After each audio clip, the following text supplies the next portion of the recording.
Well, hello there. I hope you all had an absolutely wonderful Easter holiday. I'm back into my workshop today. It's my first day back, and we're going to start with the dungeons from Rampage Dungeons. Now, I know many of you have bought this set, and this little tutorial on my series can be used on any dungeon. It doesn't just have to be for Rampage Dungeons by Architects of Destruction. This can be used for all your dungeon needs. Now, as I have so many pieces, the first thing I want to talk about is cutting back on the cost of your painting.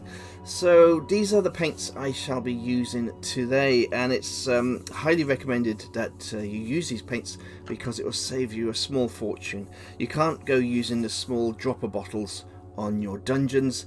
You'll be going through hundreds of pounds worth of paint. So what I recommend for your basic paint is this Pebeo Studio Acrylics. Now, all the links I shall leave below the video, so you can follow to the shops in the UK and buy these paints.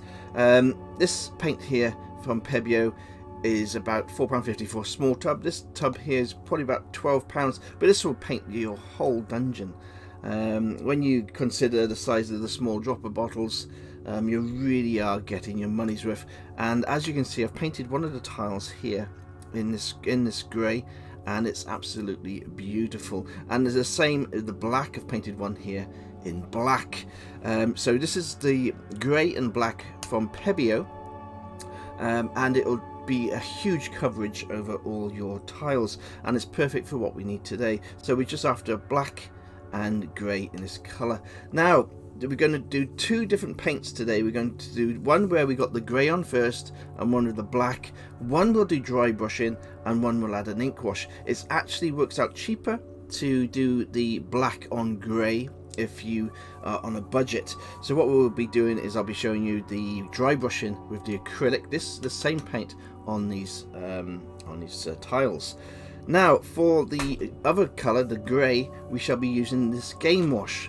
Again, this is from Vallejo. This is a game wash, and we can just cover the whole tile in this game wash, and that will give us a lovely effect. And then it's up to you which one you want to choose for your tiles. Now, the dry brushing method will be a little bit cheaper because all we're doing is adding the black and then dry brushing over with our grey. The Vallejo will be a little bit more expensive, but I'll leave that to you to decide at the end of the video. Now, if you're very lucky, and like me, you also have an airbrush. I use the Vallejo black and I use the Vallejo grey.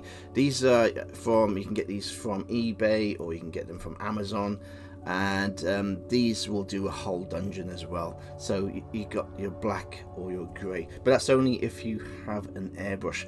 If you don't have an airbrush, then use your Pebeo acrylics to go through your whole range of tiles. So what I'm going to do now is I'm going to set up the tiles. We're going to add the dry brush to the black, and we're going to add the ink wash to the actual grey tiles.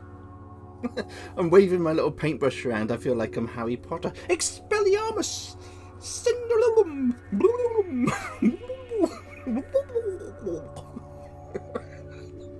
Oh, I've lost it.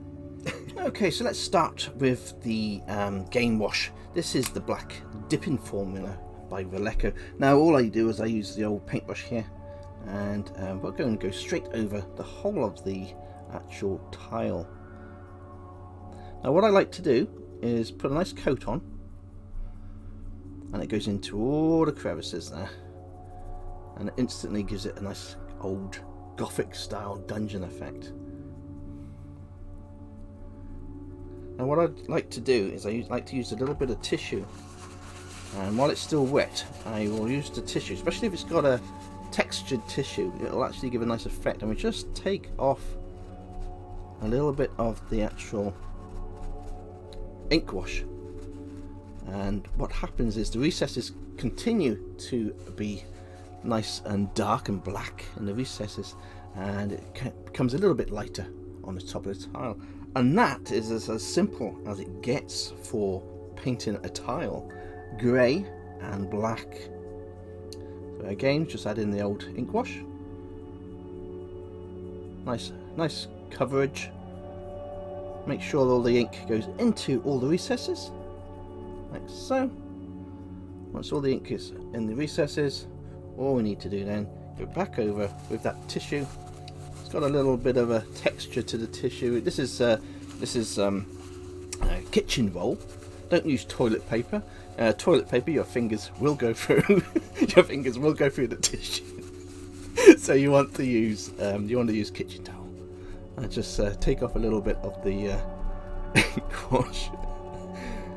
There we go. And we'll just let that dry, and we'll come back to that once it's dry. Just be careful of pooling. If there's any pooling, just again add a little bit of tissue and take it off. This is probably one of the simplest ways to get your dungeons painted to a basic standard. Okay, so let's move on and do some dry brushing. Okay, for the dry brushing, we have our tile which has been painted with the black Pebeo paints, and all we're going to do now is we got a nice big brush here. This is an army painter. This is a vehicle terrain brush, and I'm going to use it as a dry brush because it's nice, large, got good coverage to go over our miniatures.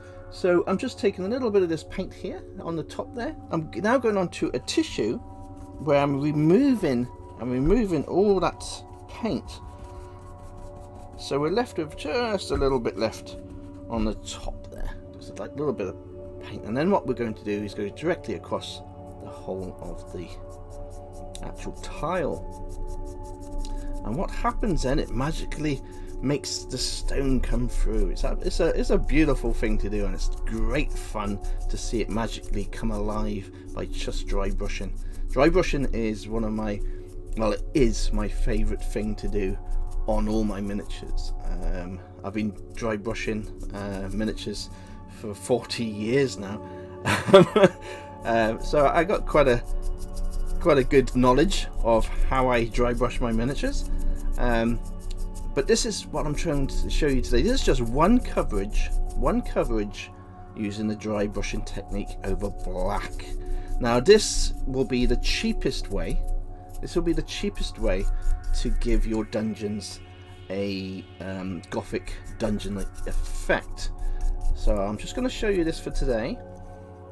That's all we need to do. That is your dungeon tile finished. So what we got here, we got two choices. We have the one with the ink wash.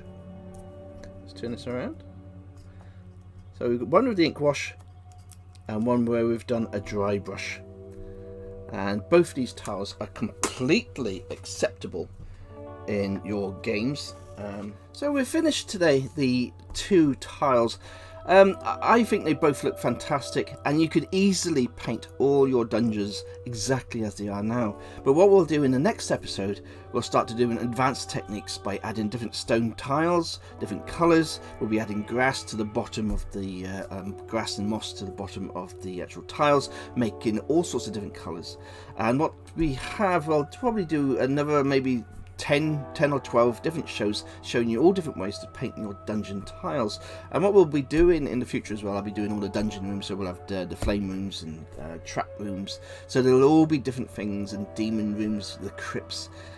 So I'll show you all the different ways I'll paint my dungeons, but I'll try to make it as simple as possible, so anybody who's a beginner, because painting these dungeons is a huge task, because anybody who has got the dungeons knows there's a lot to paint. This method as well is perfect for Dwarven Forge, so any of your dungeons using this technique is perfect. So until next time, I shall see you in the next